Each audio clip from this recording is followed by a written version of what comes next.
હાલો છોકરાઓ, તો બીજી આકૃતિની શરૂઆત કરીએ. આ મોસ્ટ આઈએમપી આકૃતિ છે આપણા માટે.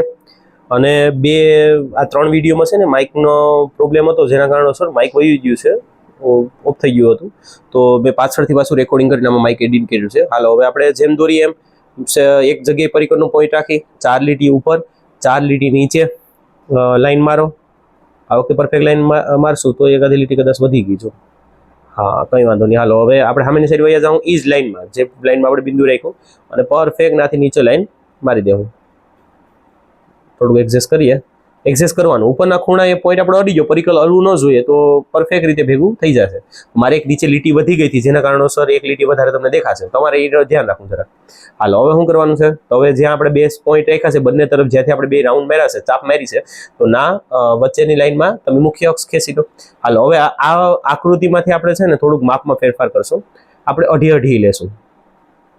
વાંધો નહીં. હાલો આ આકૃતિ પૂરતી આપણું અઢી નહીં 6 લઈ લઈએ. ત્રીજી આકૃતિ આપણે માપ બદલાવી રાખશું, એટલે બંનેનું થઈ જાય રિવિઝન. હાલો એક 6 ના બિંદુ, એક 3 ના અને એક 0 ના. આ સાઈડ આપણે કંઈ બિંદુ કરવાની જરૂર છે નહીં. કરો તો તમારી ઈચ્છા.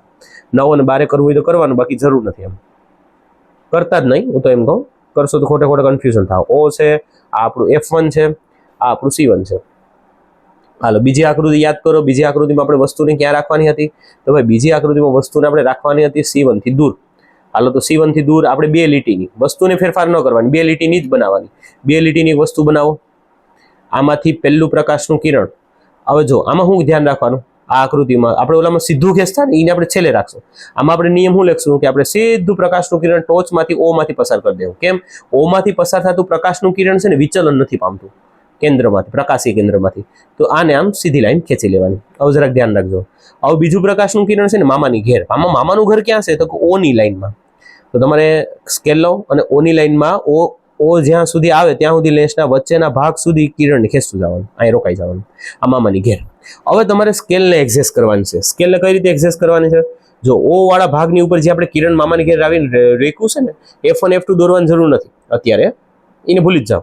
હા, નાથી આપણે સ્કેલને એડજસ્ટ કરવાની છે. જો સ્કેલને આપણે જેમ ઉપર લઈ જશું ને એમ કિરણ 2 લીટીએ ભેગું થાય એ રીતે. એમ તો આપણે કઈ રીતે કરશું? ઉપરના ભાગમાં C1 C2 છે, ઉપરના ભાગમાં સ્કેલને ચોંટાડીને રાખશું જ્યાં આપણું કિરણ પૂરું કર્યું, મામાનું ઘર. નાથી આપણે સ્કેલને એડજસ્ટ કરશું. જો હું સ્કેલને અત્યારે ઉપર લઈ જાઉં, જો ધીમે ધીમે ઉપર લઈ જાઉં તો જોજો સ્કેલ જો ના ભેગી થઈ છે. અહીં નીચે લઈ જાઉં તો F1 ઉપર ભેગી થઈ છે. પણ મારે પ્રકાશના કિરણ ક્યાં ભેગા કરવા છે? તો હવે 2 લીટીની વસ્તુ છે ને, 2 લીટી ન થવી જોઈએ, એના પહેલા ભેગા કરવાના છે. તો 2 લીટીની થોડીક છેટે થાય છે, તેના પહેલા ભેગા માન લો મારે આયા ભેગા કરવા છે. તો બસ જ્યાં તમે ટીક કર્યું છે નાથી લાઈન ખેંચી લો. વધારે સ્કેલ ઊંચી કરી હોત તો એ સીધું 2 લીટીથી છેટું ભેગું થાત. રેડી? જ્યાં અડે બીજું કિરણ ના F2 આપી દેવાનું. હા, અને એનાથી દોડેક દૂર C2 આપી દેવાનું. વચ્ચે જ્યાં 2 કિરણો ભેગા થયા છે ને ઊંધું પ્રતિબિંબ બનાવો. આ પ્રતિબિંબ 2 લીટી કરતા નાનું બન્યું છે. એ નિયમ ધ્યાન રાખવાનું. A dash B dash. આ આકૃતિ પૂરી.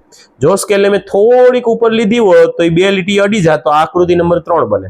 પરફેક્ટ C2 ની નીચે આવું થાત. આપણે બીજી નથી, ત્રીજી નથી બનાવવાની, બીજી આકૃતિ બનાવવાની છે. એટલે આમાં છેલ્લું કિરણ છે ને એને જ એડજસ્ટ કરવાનું હોય છે. હાલો હવે લખીએ શું વસ્તુ આપણે લીધી. તો પેલું લીધું વસ્તુ અંતર. આ બીજી ત્રીજી આકૃતિમાં ખાસ ધ્યાન રાખવાનું.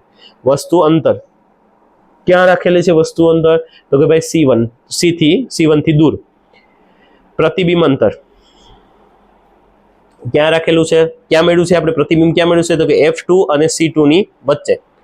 જોઈ લો આકૃતિમાં, F2 અને C2 ની વચ્ચે. હા, હવે 2 લાઈન નીચેની સેમ. પ્રકાર કેવો હતો? ગોલામ બીજામાં કેવો પ્રકાર આવતો? 5 સુધી વાસ્તવિક ઉલટું, તો આમાં વાસ્તવિક અને ઉલટું. પરિમાણ. હાલો પ્રકાર લખ નાખી. પેલા પરિમાણ લખીએ. પરિમાણ કેવું? તો ભાઈ વસ્તુ 2 લીટીની છે, ચિત્ર એને કરતા નાનું છે, તો વસ્તુ કરતા નાનું. પ્રકાર તો કે ભાઈ ઊંધું ચિત્ર મેળવ્યું, એટલે વાસ્તવિક અને ઉલટું. ઓલાની બીજી ત્રીજી ચોથી, આની પર બીજી ત્રીજી ચોથી આકૃતિ લેવાની, પાકી કરવાની. હાલો સ્ક્રીનશોટ લઈ લો.